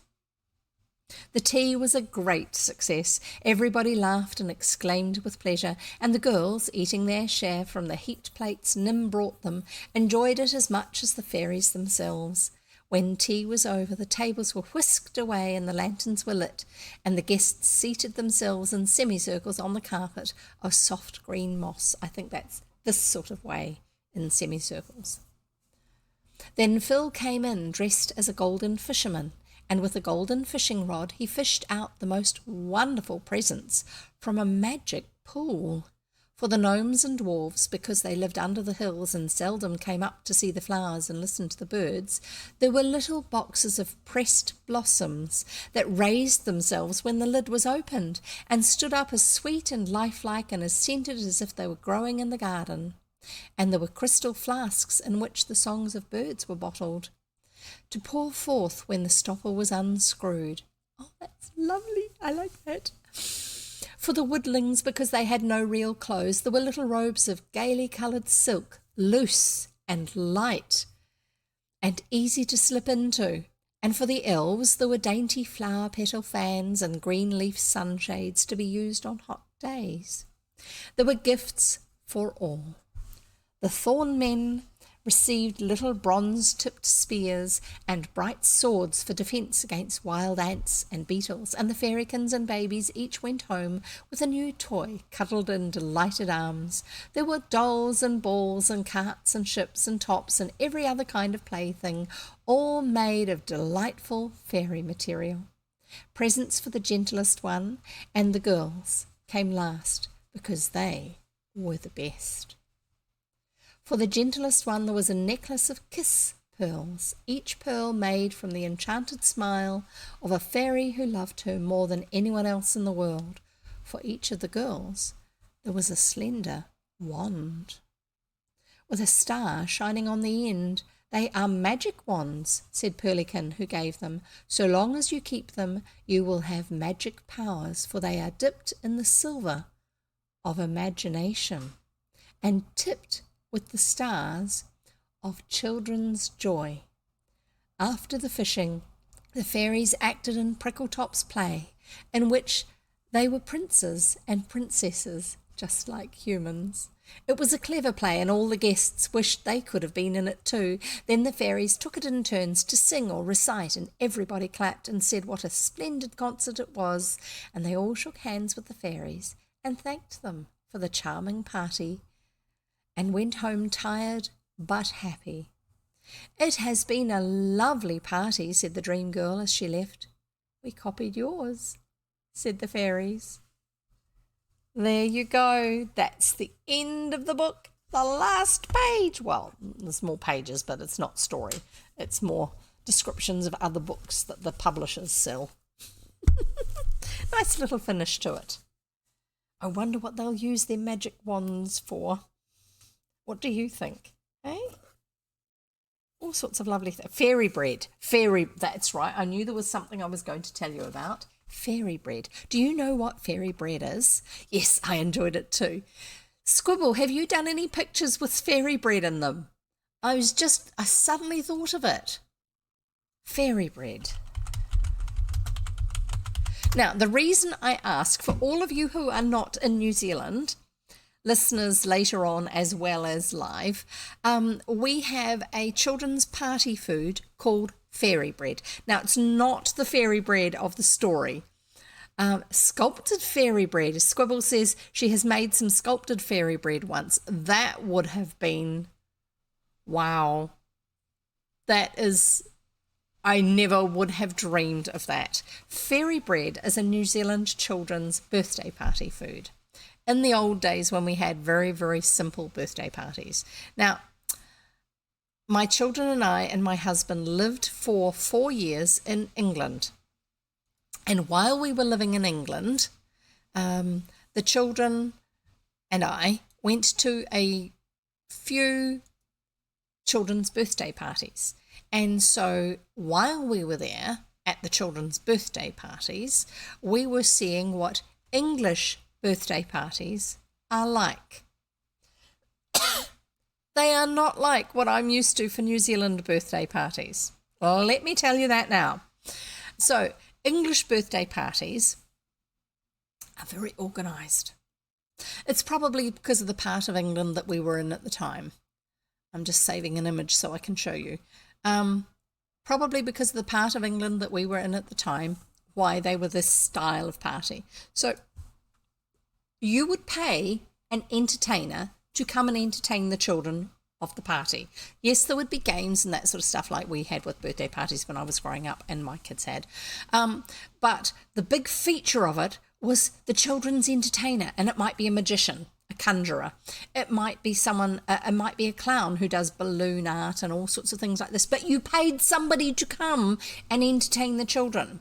Whereas when I was growing up in New Zealand, there would be some games, but the games and the food and the birthday presents and cake and all that sort of stuff was the entertainment, not paying somebody to come and do it. Yes, I think that she was already aware of the fact that, sorry, Q is just saying fairy bread is an ironic name to use for the book.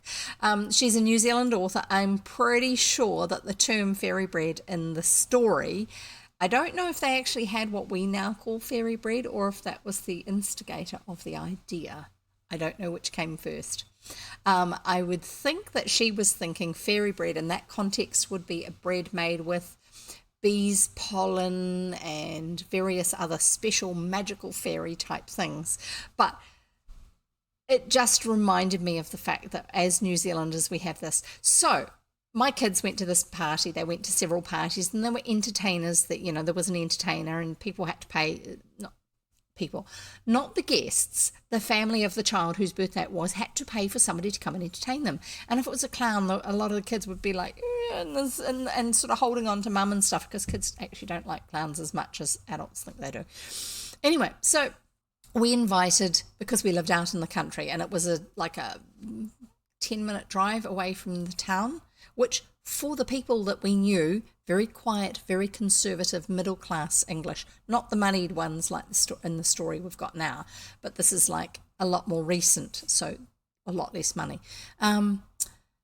When you lived as far away as we did, you didn't really sort of have as much to do with each other just because you couldn't walk down the road to somebody's house. But my children had made friends with these guys going to Sunday school and things like this. So we invited a brother and sister who were similar ages to my two children to come down for Anita's birthday. And we organised, instead of a treasure hunt, we had a scavenger hunt.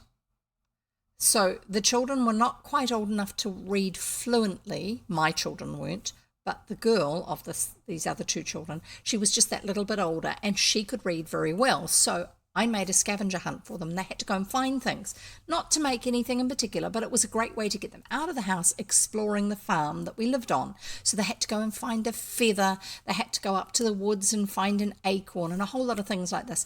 These kids lived in town. They'd never done anything like this before. And then for the food, I had some chicken nibbles for the adults. I had potato chips, potato crisps.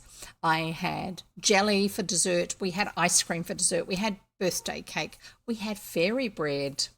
And you also, New Zealand birthdays, you have Cheerios, the little red sausages that are about the size of my thumb with tomato sauce. And they're heated up and then you poke them with a toothpick and then you dip them in tomato sauce and then you eat them. On their own, they don't taste that great, but with tomato sauce, they're fine. Totally typical birthday party food from when I was growing up and also what my kids were used to. So I decided that the one thing that was unusual for them, for these two visiting kids, was going to be fairy bread. So I made fairy bread. Now, if you're going to do basic fairy bread, this is what basic fairy bread looks like. Okay, it's really easy to make. I explained it to some American friends of mine online because they were doing a New Zealand Australia focus day for their homeschooling group, and they had to take along food that was specific to New Zealand and Australia, and she was all excited. It was actually a birthday that was to do with this group, so therefore she wanted some food that was specifically New Zealand or Australian. And so I said, do this as party food. And she thought it was really weird, and then she made it and the kids loved it, and then she decided it was her new favourite snack food. Fairy bread, white bread from the supermarket, really basic cheap white bread with butter or margarine, preferably butter, and then hundreds and thousands sprinkled on them thickly as you can get it, otherwise it's not worth it. And that's it. That's fairy bread. But if you want it to be fancy, you do this. Hang on, I'll just find the picture. This is what you do if you want fancy fairy bread, is you take your biscuit cutters after you have buttered your bread and sprinkled your hundreds and thousands on thickly, and you cut out pretty shapes. And they all thought it was magical. It's like, wonderful, we've got this special party food. It's the easiest thing in the world to make. But always, it's a birthday party food. I don't know, it just works. So there you go. There's your little bit of New Zealand. If you don't live in New Zealand, there's your little bit of New Zealand culture that you can take away and put into practice for yourself just for a laugh. Fairy bread, but not the sort that they had in the story. And with that, we shall finish, since it's now 5 o'clock and I've been here for 2 hours, apart from a couple of phone calls. Anyway, thank you very much for being here. Thank you for your contributions. Thank you for enjoying listening. It's great having you here. I love the fact that everybody has different places they've come from and things that they do. And we can all learn off each other and have a lot of fun together. And that we can actually talk together from different parts of the world. I think that is magic, don't you? But I also think books are magic because they draw pictures in your head. Even if you've never ever been somewhere, you can know what it's like just from the words that you read off the page. So thank you for being here, and I look forward to seeing you next time. I read 3 days a week, Monday, Wednesday, Friday, 3 p.m. New Zealand time. And if you're not sure what that is, go to my Twitch channel, schedule page, and it will show you when I'm next going to be reading. We'll see you next time, and in the meantime, happy reading. Thanks for being here. Bye.